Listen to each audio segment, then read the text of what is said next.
friends, how are you all doing? This is Mieke on Monday, July 29th, and I am here to do yet another pretty special Flosstube video for you. I am going to show you my stitching over the month of July. I am going to do a review of a couple of stitching supplies that I got from the website mybobbin.com. And I am finally going to do the big reveal of my big piece of news that I told you about last time. So grab some stitching, get yourself a nice beverage, either hot or cold, depending on where you are, and let's have a fun visit together. We are starting off with the stitching from July. I stitched on 3 projects in the past month, and 2 of them were unexpected but very fun new starts. The first project that I worked on is Long Dog Sampler's Scarlet ribbons. And I'm going to insert a picture here of the entire design and where you saw it last time.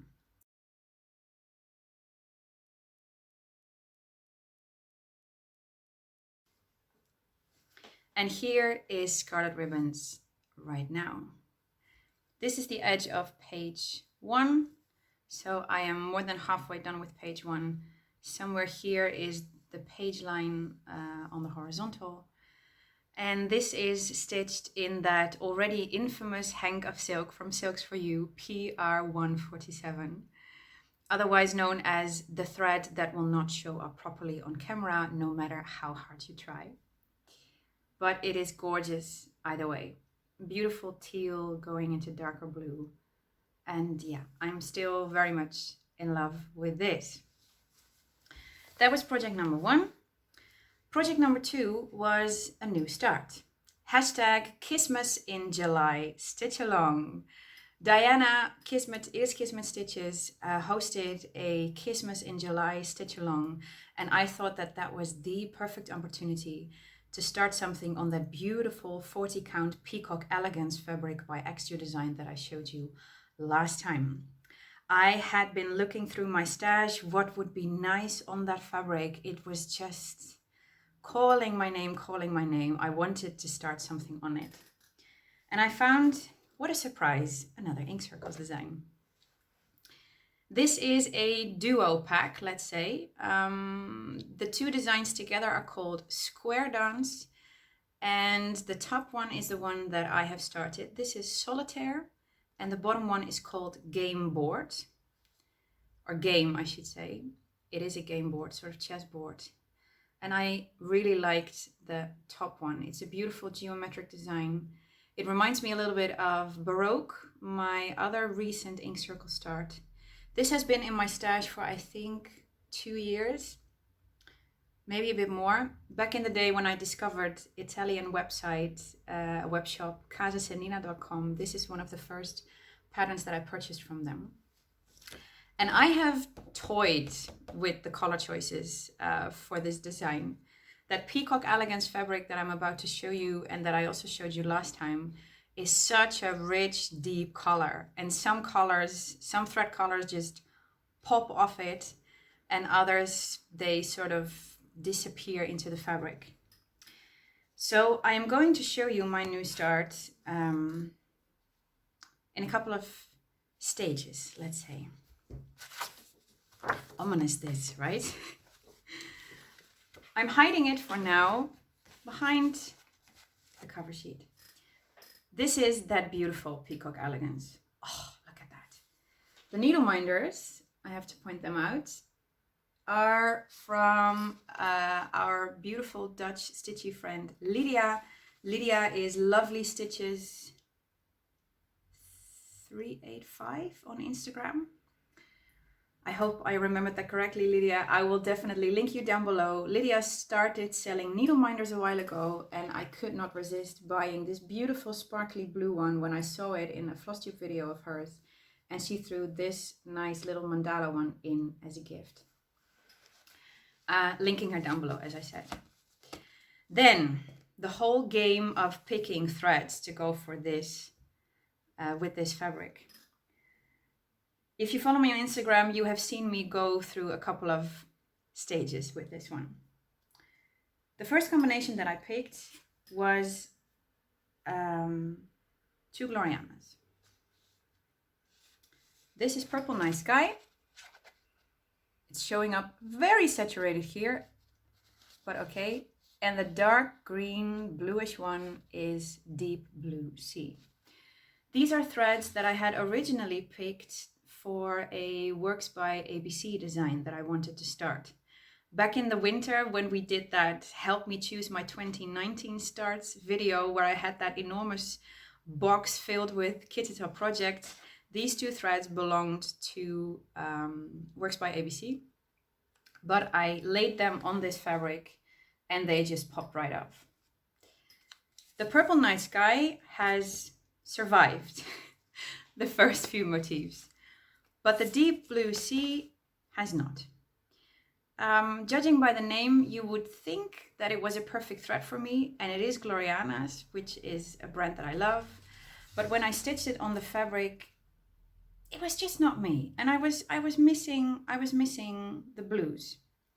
So I dove back into my stash thinking, how would it be if I do the smaller motifs in my original thread choices, and then I pick a third thread for those 4 big motifs.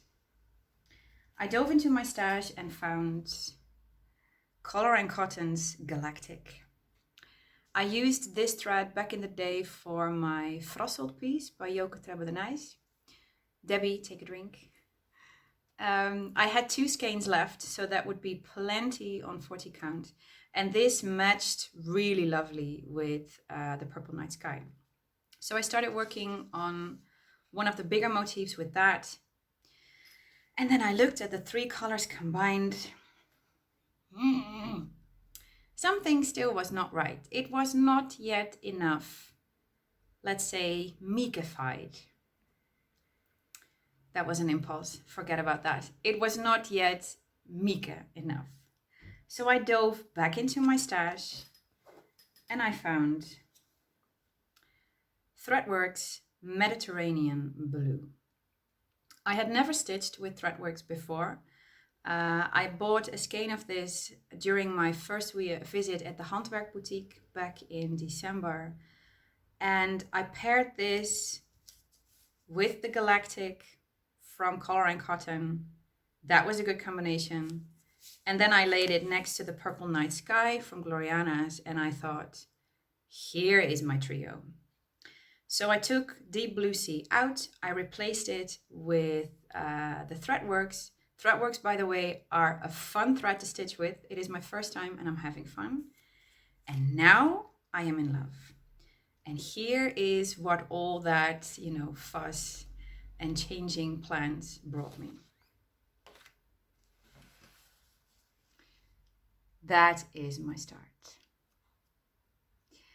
These big motifs are deceivingly huge. I have been working on this for at least a week. The smaller motifs take 1, maybe 2 hours to stitch, but this one is a biggie. But look at that combination. Now I am in love with it, totally, properly in love with it. And when I posted about this on Instagram, I think I wrote, maybe I should just admit that I can't stitch on something when there are no blue threads involved. I try it from time to time. I did the same with Scarlet Ribbons by Long Dogs Hamplers. I first stitched that in that beautiful green Sumatra Gloriana. It's just not me. I need blues and maybe I should just admit defeat. But if this is what defeat looks like, I'll happily admit. So that was my new start in July for #Kismet in July. And then I had another new start.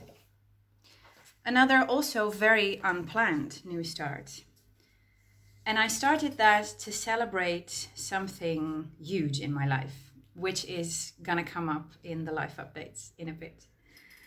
I just told you that the original thread choices that I made for Square Down Solitaire belonged to 6 pages from 1603, one of the designs of our beloved Arlene Cohen, Works by ABC. Let me insert a picture of what that design looks like. Beautiful, isn't it? It had been on my wish list for quite a while to stitch an Arlene design, and this is definitely one of my favorites of hers so far. I gotta admit, as crazy as it sounds, I felt a bit guilty to take away the Glorianas that I had assigned to that project. And I was looking at the cover photo, and then a very special moment arrived in my life that I wanted to celebrate. And I thought, you know what? I'm gonna start 6 pages from 1603, and I'm gonna pair that with the beautiful XDU design threads that I got at Retreat. Do you remember these beauties? Peacock Elegance and Peacock Lilac. And then look how that pairs up with DMC color variations 4240. 6 pages from 1603 asks for 3 colors. So I picked Peacock Elegance for the border, Peacock Lilac for the lighter motifs, and well, this is yet to go in, but DMC color variations for the darker motifs. And here is my start on that. Isn't that fun? The colors are a bit more vivid in real life, I have to say. Let's see what happens if I bring it in closer. Does that help? Not really. The needle minders, look at these beautiful, gorgeous, sparkly needle minders, are by Deborah, one of our retreat ladies. You can find her as Surimini on Instagram and Etsy. I'm linking her down below. These just called my name in all their sparkly goodness. This is the Peacock Elegance that I'm using for the border. This is the Peacock Lilac that I'm using for the first motif. They stitch up great. I had never used XDU's threads before, but they are just as lovely as her fabrics, and I can definitely recommend them. So that was my third July project and my second new start. And that was all the stitching that I did for the entire month, which is not a lot, but you'll come to see why when we move into the life updates. Next part is a review of the website mybobbin.com. Reviews of that website have been popping up all over Flosstube in recent months. They are doing a great job of involving the online stitching community. Back in the spring, late spring, I got a message from Olga on Instagram, one of the people of mybobbin.com. She told me that they opened their webshop in December of last year, and they were looking to promote it in the English-speaking cross-stitch world. She asked me if I would be willing to do a review of their shop and that I could pick a couple of products in their shop and they would send it to me free of charge and without any shipping costs. So obviously, I immediately said yes. I picked 3 cross-stitch designs and I will insert pictures of those here.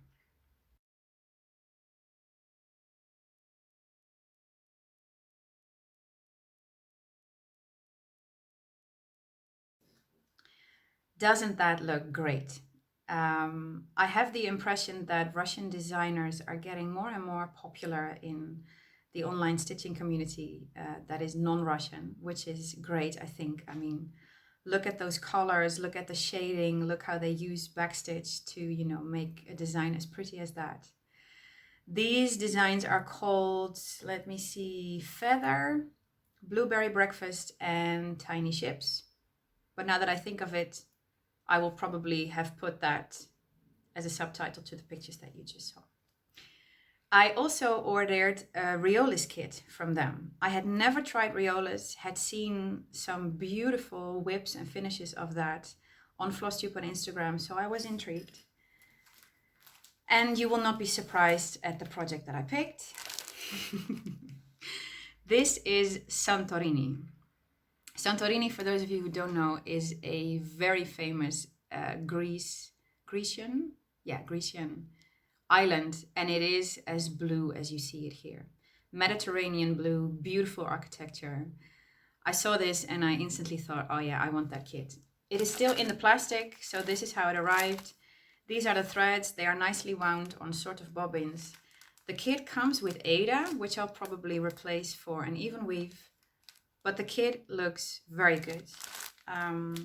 Those are the products that I ordered, and I have to say I was impressed with, how they dealt with the shipping and the online communication. The 3 designs that I just inserted pictures of, they came immediately via email as a PDF download. Within moments after having put the order in, I got an email with, 3 links to 3 different PDFs. And as for the shipping of the Riolis kits, they communicated perfectly. I got an email every step of the way. I got very decent tracking information. And they are based in Russia. It took just a few weeks to get to the Netherlands. So my impression of their company is a very good one. They have a lot of designers in their collection that you don't always see in Western European or American web shops. They have Riolis, they have Panna, they have Golden Fleece, they have all these beautiful Russian designers. So if you are into that sort of stuff, I can definitely recommend that you take a look. The website, once again, is called mybobbin.com, and I will obviously link it down below. And I have to admit that in the meantime, they had a Riolis sale on. So I was tempted and I ordered 2 more, one of which may become a birthday start. But we'll see about that in the months to come. And that, believe it or not, is all the stitching that I have to show you and to tell you about. The rest of this video will be all about my big reveal, my big news. So if you're not stitching already, I strongly recommend that you take out your stitching, grab another beverage, especially if it's hot, and let's have some fun story time. I have something big to tell you.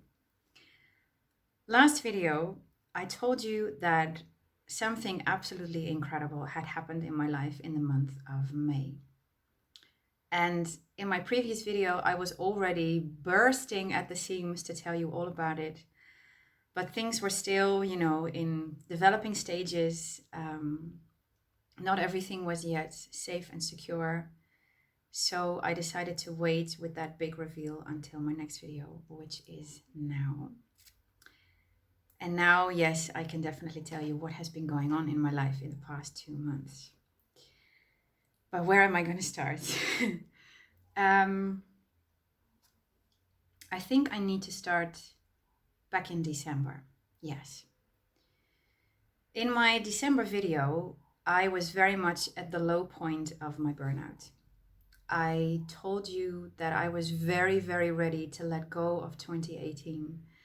And I expressed the wish for 2019 to become a new chapter in my life.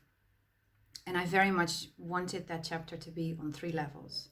First of all, health-wise. Secondly, work-wise. And thirdly, house-wise. About the first 2 levels, the health and the work, I've been telling you about that a lot in the past months. And now I can finally tell you what happened on the housing front. My big news is that I have managed to buy myself a new place. And I am over the moon happy about that. It came pretty much out of nowhere. I was not expecting that to happen yet. I thought that it would be somewhere towards the end of 2019. It took me by surprise. It was a crazy, insane roller coaster ride. And I'm going to tell you all about that. And again, I think I need to go back to December first. The apartment where I live now and where you have seen me film almost all of my Flosstube videos is a place that I've lived in for 15 years. I moved in here in 2004 at the ripe old age of 20, and next September I will be turning 35. I've lived here for pretty much all of my adult life. And for the first 12 years that I lived here, I was incredibly happy with this place. It was my home, it was my my refuge. It was, definitely one of the cornerstones of my life, especially when things got rough. And I think that that is something that as stitchers, a lot of us feel like you need to have a comfy, safe, warm house in order to, feel secure and in order to properly enjoy the beautiful craft that we love so much. But for the last 3 years, I grew increasingly unhappy here. I noticed on multiple fronts that I had definitely, outgrown the place. Figuratively, but also literally. When my stitching bug came back to me in 2015, it pretty much took over the entire house. My dining area is basically my stitching spot. The smaller bedroom is just craft supplies, craft supplies, craft supplies. I wanted some more space, among other things. And for 2 of those 3 years, the plan was that I was going to take that next step, not on my own, but together with Christian. When we came back from our big Bolivia trip in 2017, we had told each other, let's take this relationship to the next level, let's buy a house together. So for the last 2 years that I lived here, I felt like I was already saying goodbye to this place because I was going to sell it sometime soon. And then in December, all of that came crashing down. I broke up with Chris on the 1st of December. I spent the entire month at my parents' place because I could absolutely not be alone. And then after the Christmas holidays, when I came back here, I felt like a stranger in my own house. The place felt so sad and so empty and so alien. I really did not want to be here anymore. It even felt hostile. I felt like I was in a sort of prison that I desperately wanted to break out of, but I couldn't. I was absolutely not in a state of mind to go house hunting, no matter how much I wanted it. That little annoying truth-talking voice that we all have at the back of our heads, she was telling me, Mika, this is not the right time. You are still too ill, too vulnerable. You are absolutely not able to handle the enormous amount of numbers and paperwork and organizing that comes with a big move like this. If you go house hunting now, you will pick a place for all the wrong reasons. You will pick a place out of fear, sadness, desperation, grieving even over, everything that has gone wrong in the last couple of years. Don't do it. Wait. Start your therapy first. Get back to work first. Get your finances in better shape. And then towards the end of 2019, then you can start looking. And of course, as always, that annoying little truth-talking voice was right. And I tried my best to listen to it, even though it was hard. I definitely felt the pressure of the housing market here. The housing market in the Netherlands has been pretty crazy for the last 4-5 years. During the big credit crunch of the earlier 2000s, the market completely collapsed.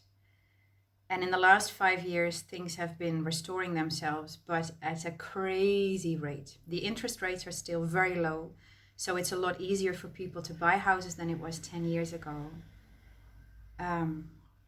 The prices first started going up in Amsterdam and the big cities in the West. And in recent years, the craze has moved here to the more provincial cities where we live. If I look around in my area, prices would shoot up 30, 40, sometimes even 50,000 euros in just a year. It became completely normal that houses sold within 2 or 3 weeks. It even became, a regularity that houses that were put up for sale ended in these bidding races where interested buyers would, keep putting up the price and owners would get way more for it than what they asked. And I felt that pressure. I did my best to ignore it. I did my best to, make peace with the situation as it was. But I definitely felt the tension of, what if I wait too long? What if I wait too long and I will be out of this big game before I even enter it? So that was difficult. But I managed to, to put my attention on my health and on therapy and on stitching. And in hindsight, that was absolutely the best that I could have done.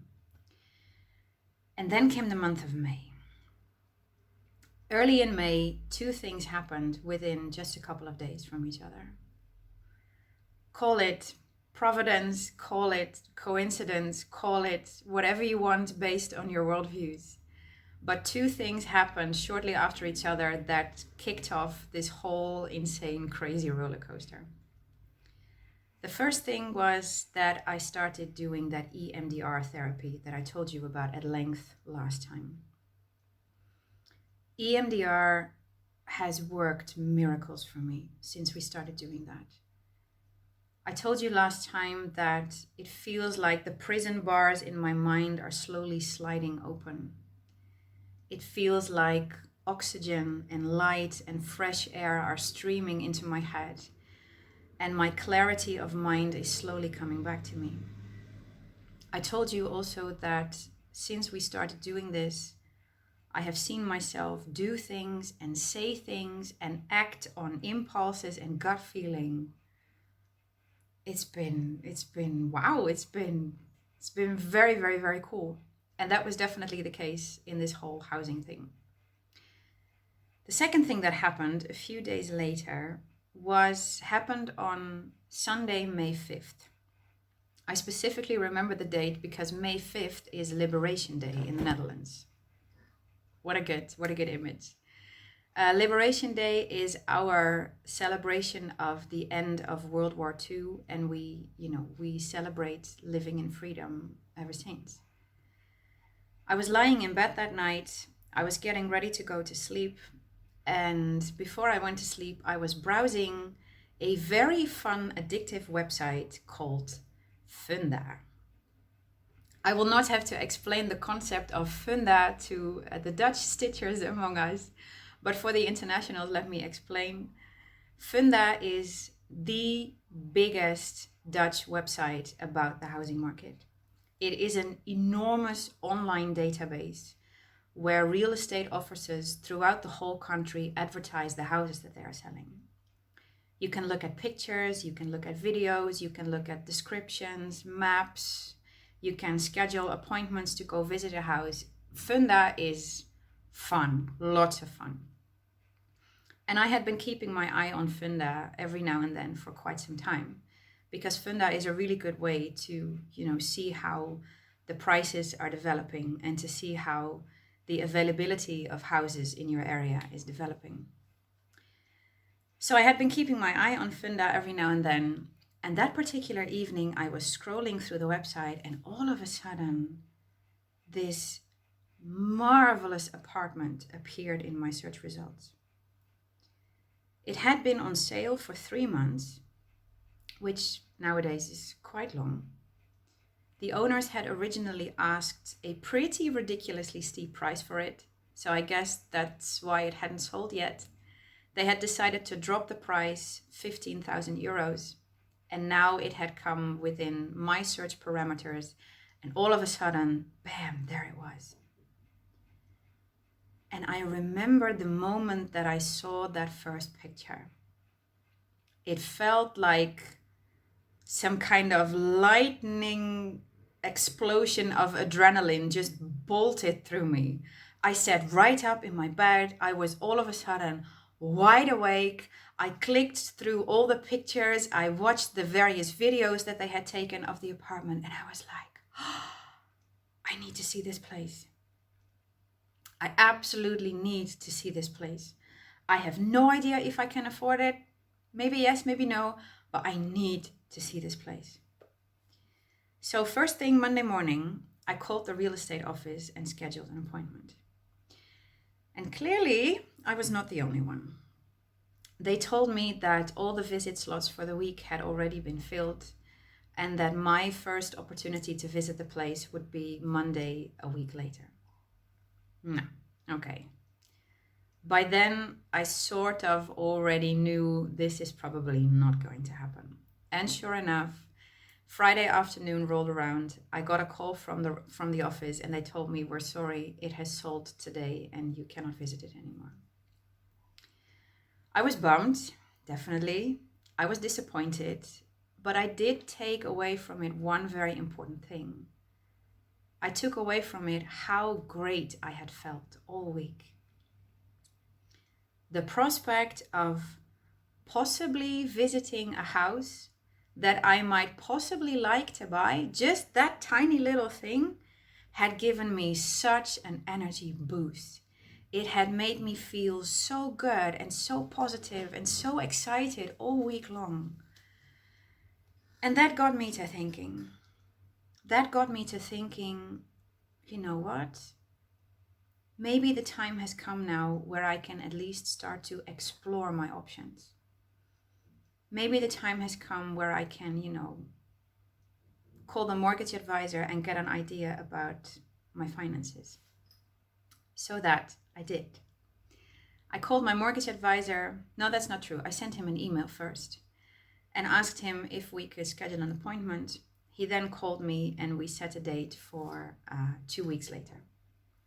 My advisor is a fantastic guy, so he had a busy agenda.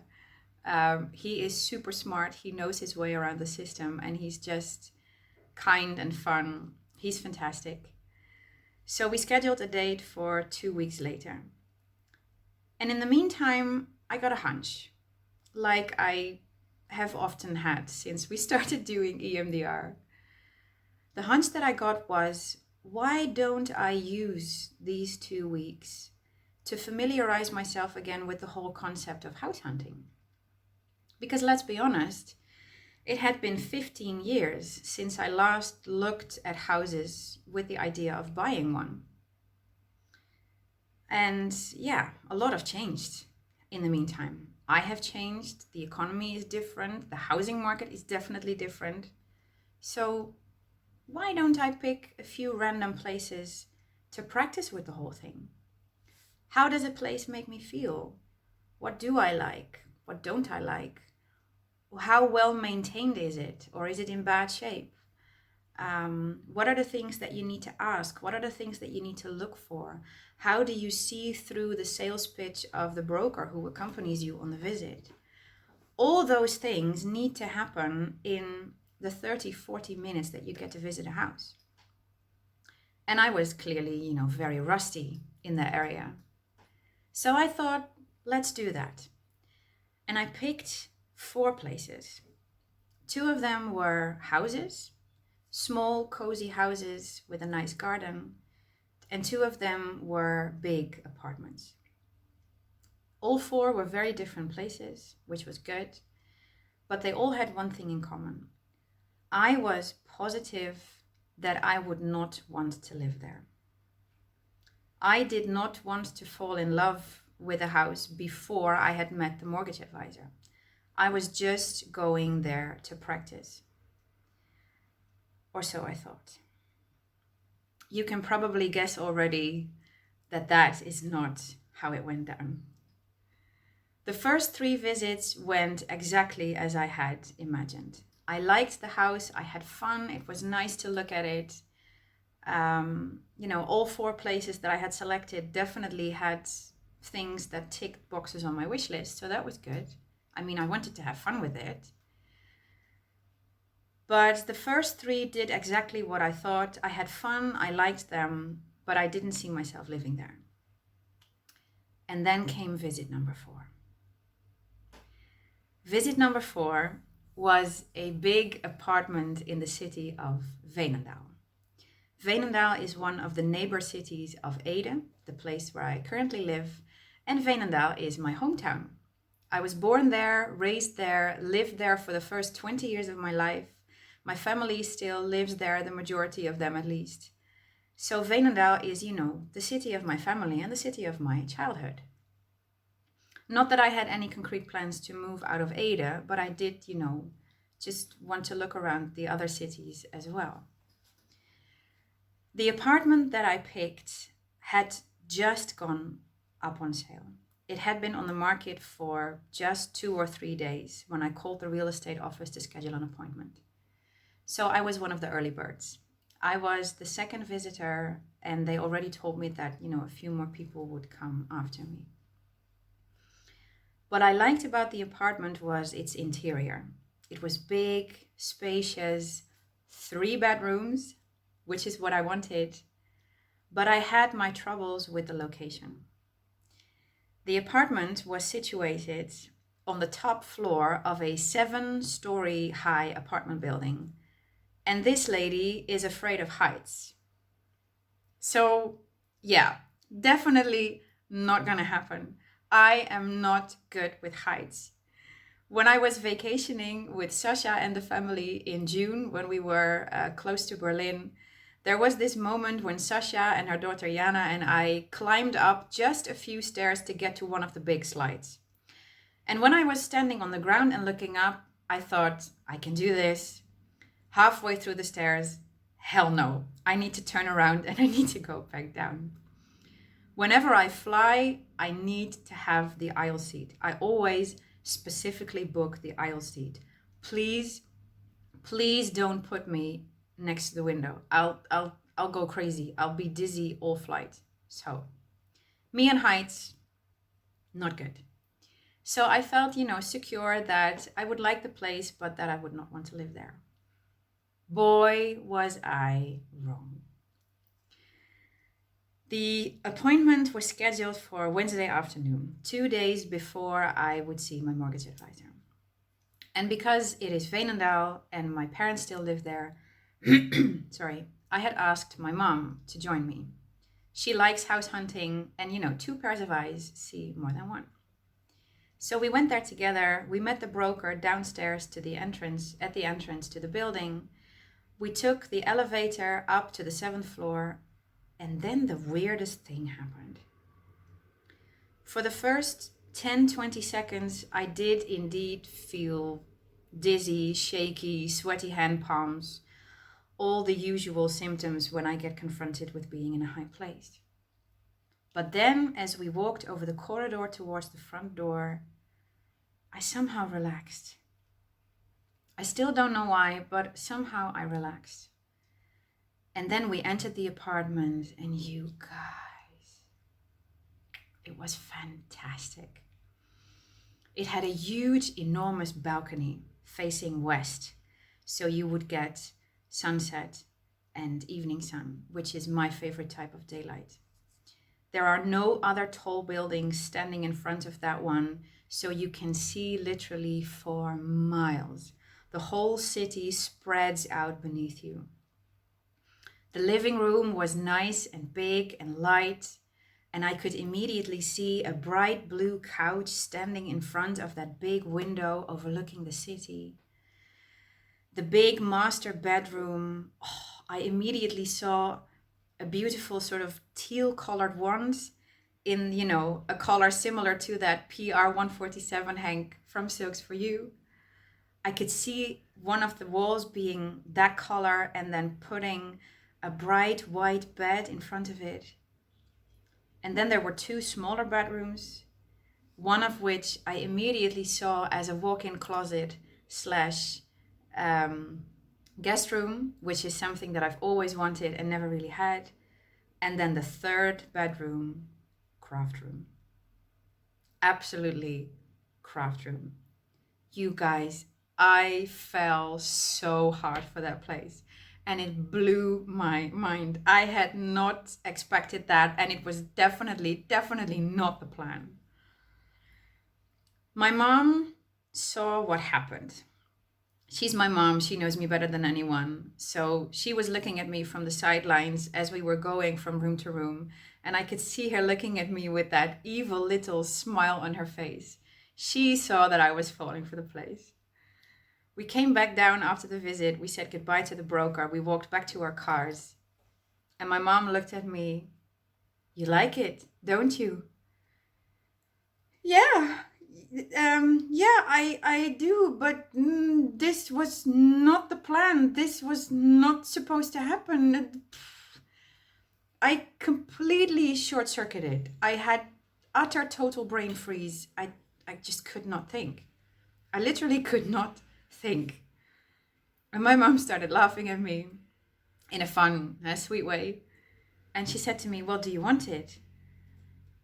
Yeah, I think I do. But what do I do? I haven't seen the mortgage advisor yet. I think I can afford it, but I don't know for sure yet. What there's more people coming after me. What if one of them buys it? What am I gonna do?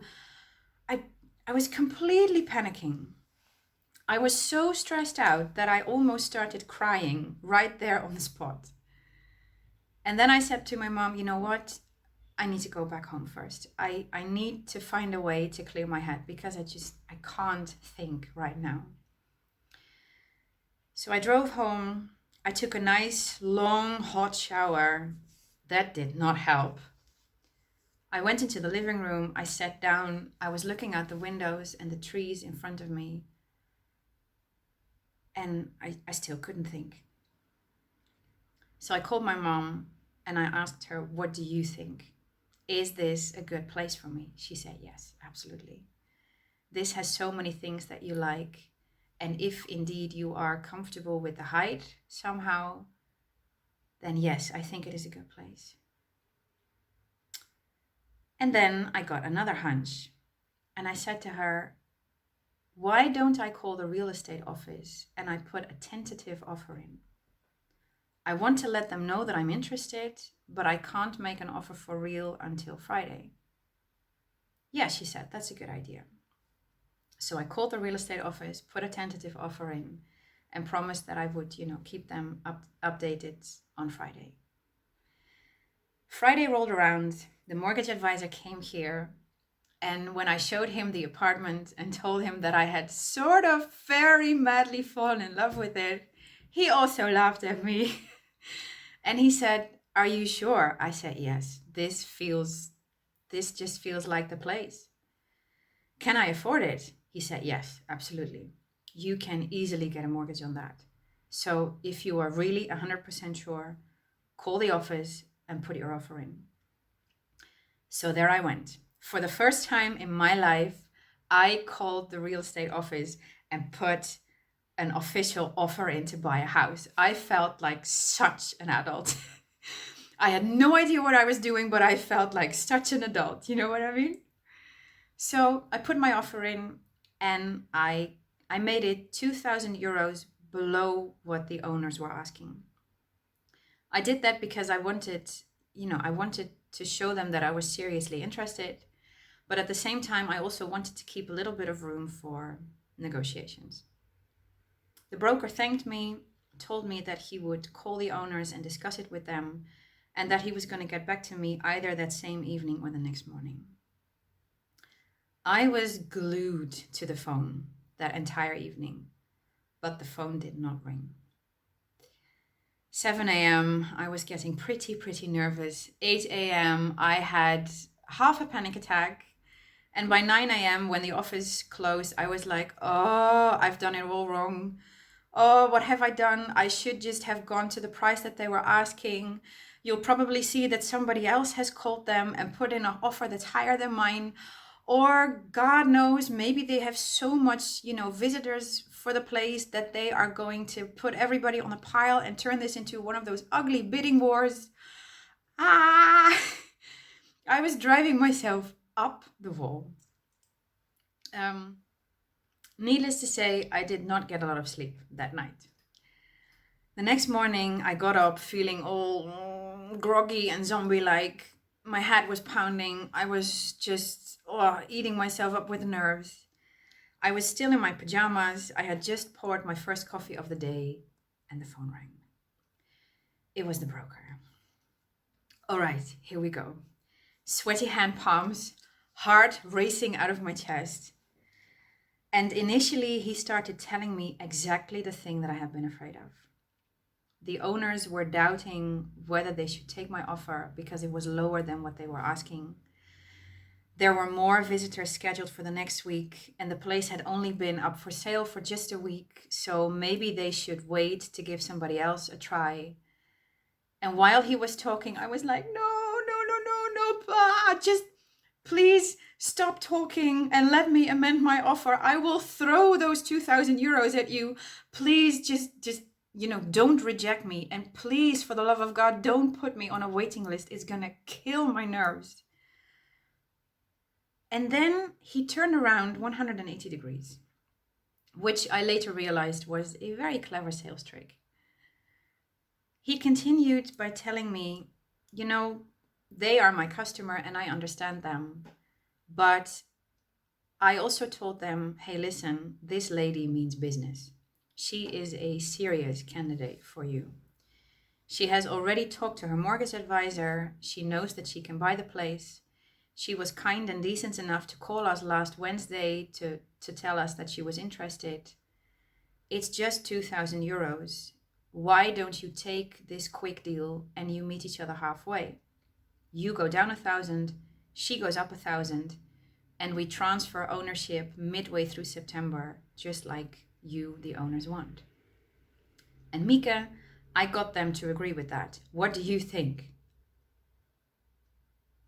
What?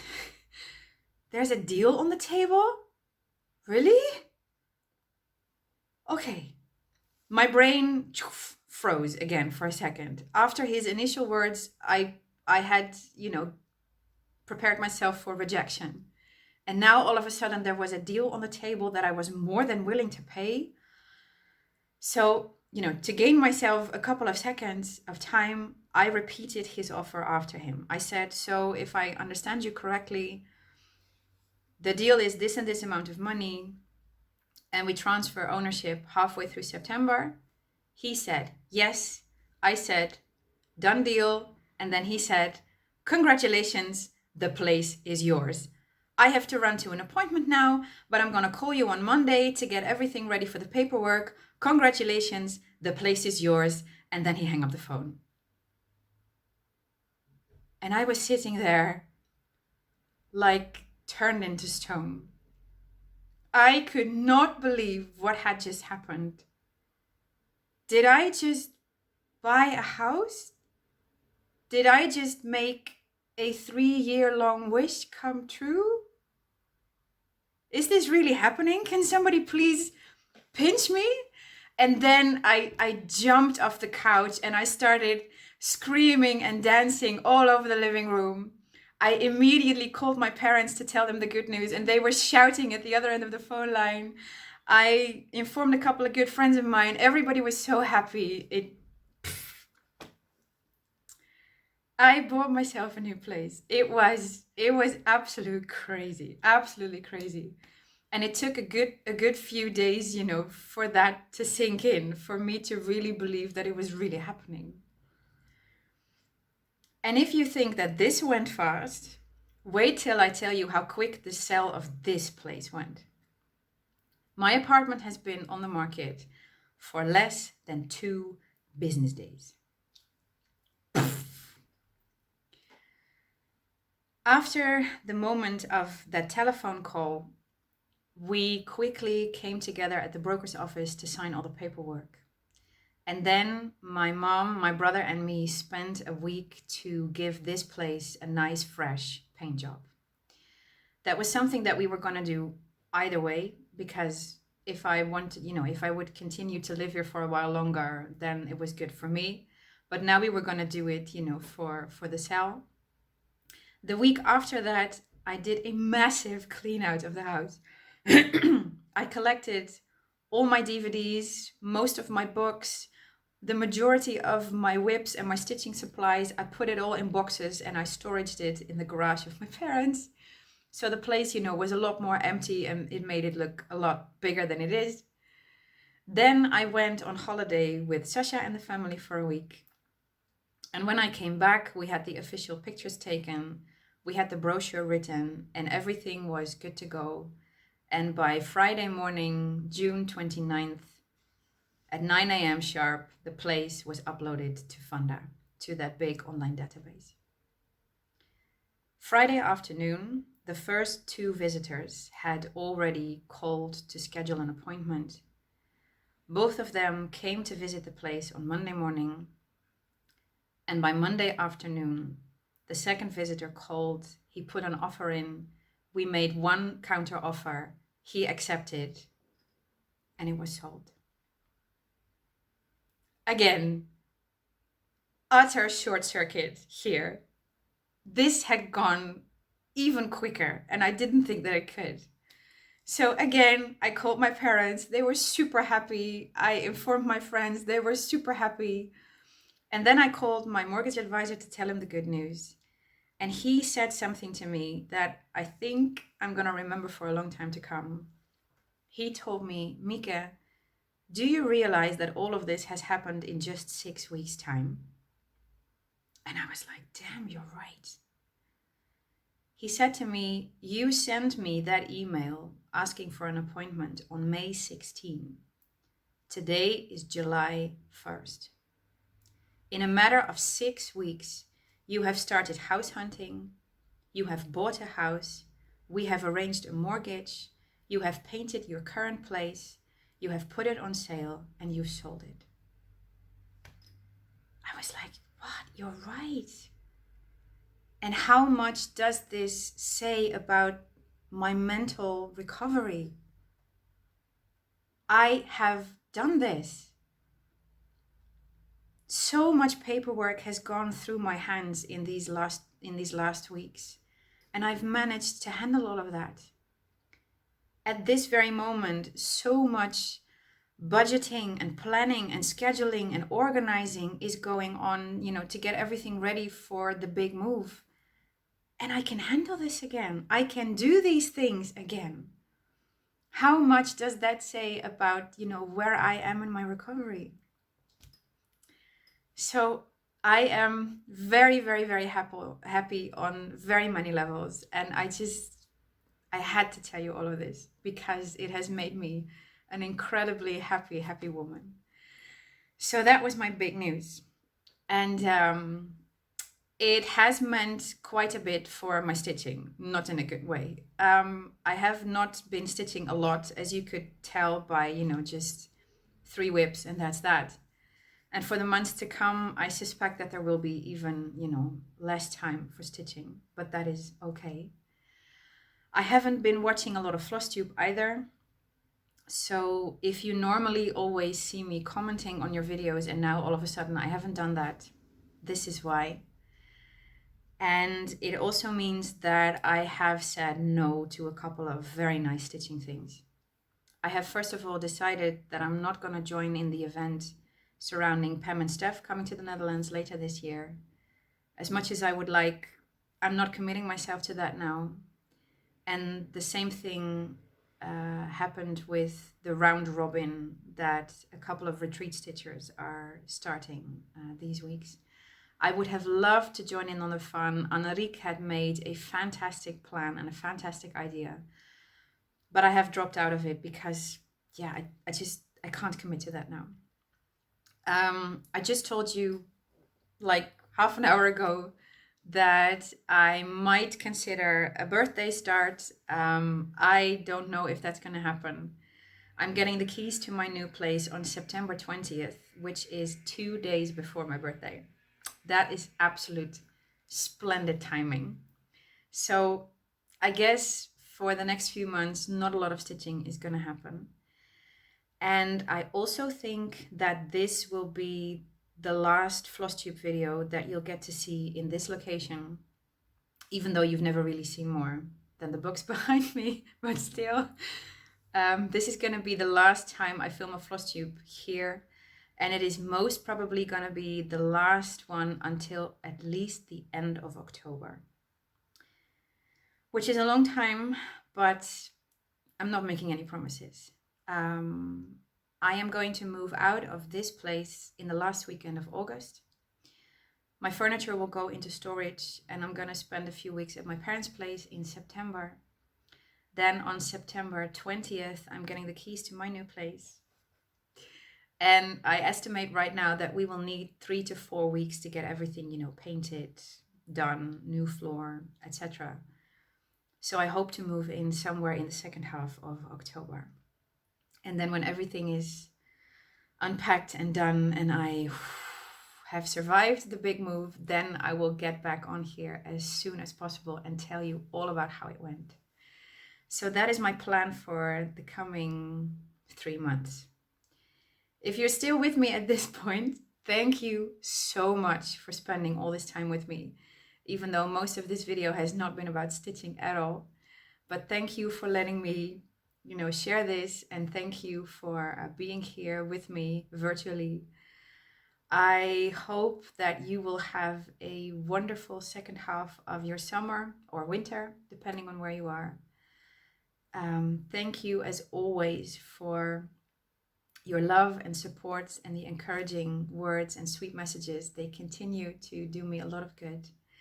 And I hope that we will see each other towards the end of October. Ciao, my friends. Take care.